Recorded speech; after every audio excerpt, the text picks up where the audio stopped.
So the rain has officially arrived and everything's starting to die back here. And there's nothing I hate more than having to buy fresh herbs from the grocery store in the middle of the winter time. They come in these stupid single-use packets and you always have to buy way more than you need. So over the next 30 days, I'm gonna try setting up an indoor lettuce and herb garden so I can have fresh produce all through the winter. And so to get started on this, I actually pre-sprouted a bunch of Butter Crunch lettuce. I'm gonna pot all those up into 3-inch seed cells. And you're gonna see in a second why I'm going with 3-inch seed cells. Now for the herbs, rather than starting all those from seed for this experiment, I've actually just gone to the nursery and bought a bunch that are already growing and in good shape. So all that I'm gonna do is now split those and pot them up into 6-inch seed cells with the exact same seedling mix. And if this ends up working well, then I'll probably have to end up starting some from seed a little bit later on in the wintertime. Now, just before I put them underneath the grow lights, there is one issue that I think I've been experiencing that I want to try and solve with this experiment as well. All right, so take a look at this. I've got my 3-inch seed cell, and right on top of it right now, I've got my par meter. And as you can see, when I put it right in the middle underneath the grow light, I'm getting a par reading of about 600 ppfd, which is perfect. That's exactly where we want it to be.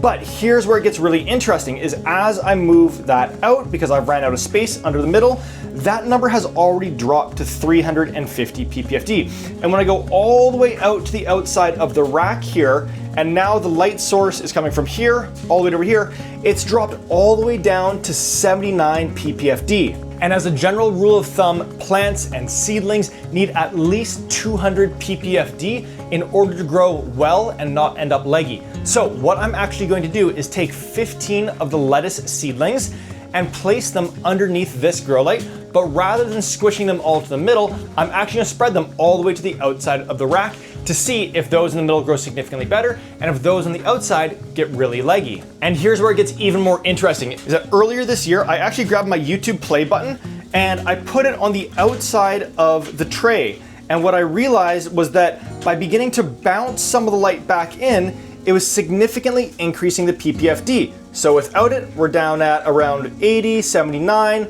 but as soon as I have something reflective on the outside of it, that number really starts to climb all the way up to 120 ppfd. So what I'm also going to do is that my friends at Vivosun sent me one of their grow tents, and what's amazing about this is that the entire inside of it is a reflective material. So all the light is now getting bounced directly back onto the seedlings. So now when I place the seed cell with the par meter underneath the grow light at the exact same distance away from it, that number increases to 760. Also, I love this little viewing window. And then when I slide it out to the outside a little bit, open my viewing window, and at that distance, it's now at 550. But the most interesting one of them all is, of course, what happens when we slide it all the way out to the outside, right on the very outside here. And I'm not sure if the camera's picking it up, but the reading that I'm seeing is 220 ppfd. And that's now above that minimum rating of 200 that we're looking for. So I'm of course gonna put the exact same 15 lettuce seedlings planted in the exact same seedling mix, same size of seed cells, under the grow light in the grow tent to see how they do and how they compare to the environment without the grow tent. And of course, the last thing that I'm gonna do is also place all of my herbs underneath the grow light on the lower level. And with those, I'm really just curious to see how they grow, how they perform, and if I can even get any harvest off of them indoors.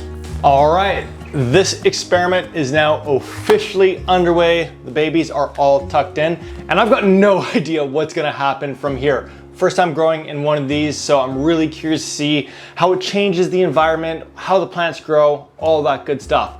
So let's now fast forward for our next update, and I got no idea what that's gonna look like. All right, so it's 16 days later and we're starting to see some super interesting results. So let's begin diving into a little update by checking in on the seedlings underneath the grow light with no tent. And this is pretty in line with what I was expecting to see in this environment. So those directly in the middle underneath the grow light looking really good. But when I move out to the side just a little bit, the leaves here are starting to look a little bit more leggy, not quite as tightly bunched up as those in the middle, just starting to look a little bit more straggly. And then when we move all the way to the outside here, really starting to look leggy. Take a look at that. versus in the middle right here. And that's because we're losing so much light here just out to the sides. So now let's head over to the grow tent and take a look at those to see how they compare. I always love taking this off. And as we can see, wow, look at that. Seriously beautiful growth across the board here. All right, so as we can see, phenomenal growth in the middle, all the way out to the outside. I'm so surprised how well these ones on the outside are doing. So now when we take the par meter and we put it over top in the middle, we're at, right around 780, 800. So again, not that different from the other grow light that doesn't have the grow tent underneath it. It's really as we begin to move out that you get that spillage in the other environment. So here when we're over top of the middle row, we're at like 530 or so. And again, I don't have the door up right now. It'd be a little bit higher with that. And then all the way to the outside, we're staying above that minimum of 200 range. So we're at 250 right now. And again, that would go a little bit higher as soon as I close the door here. But now let's pull them out from underneath the grow lights and look at them side by side. Okay, so here we have everything that was growing under the grow light without the tent. And now over here, those are the ones within the tent. Again, very similar in the middle. It's really on the outside that we start to see the difference. So let's actually take a look at just those now. Obviously these ones were without the tent, and these ones here furthest on the outside with the tent. And so I think for me, this really articulates the value of the tent. Again, the lights are at the exact same intensity. Everything's the exact same, except that now we're not losing any of that light just bleeding off to the sides.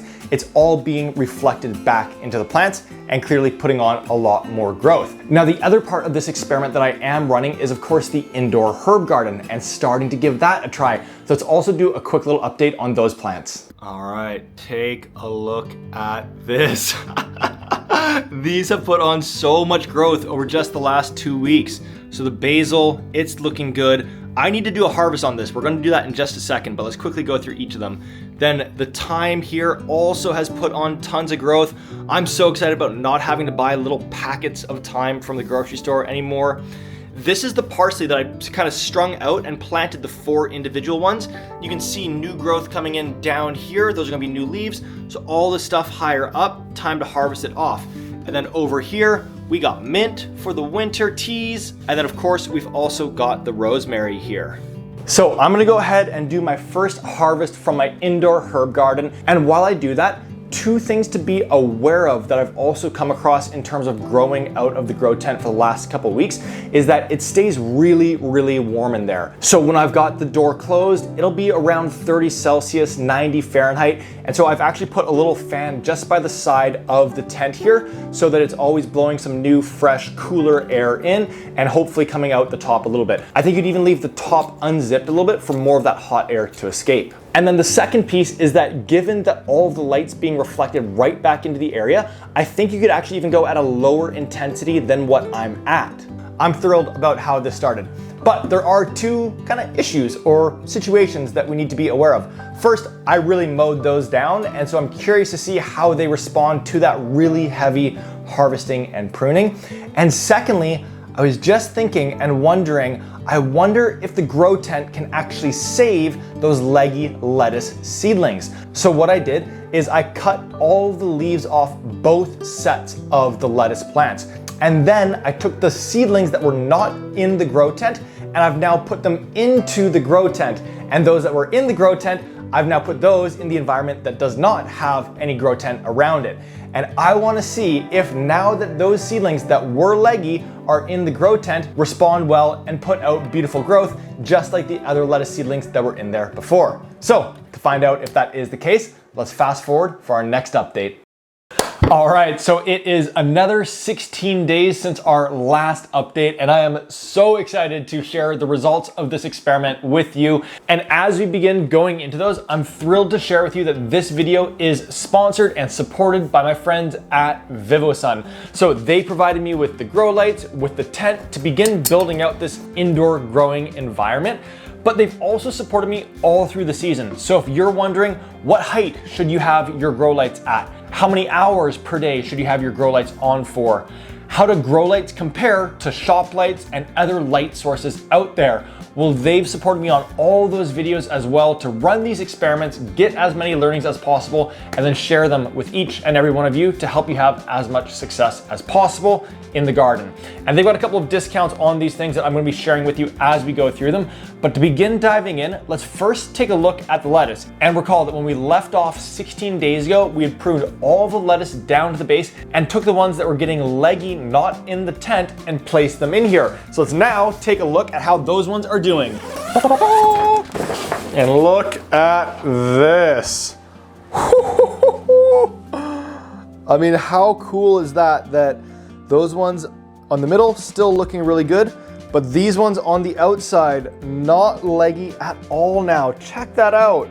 How happy is that looking? And then obviously as we come into the inside here, all these ones, just like before, looking really, really good. Certainly ready for another big harvest here.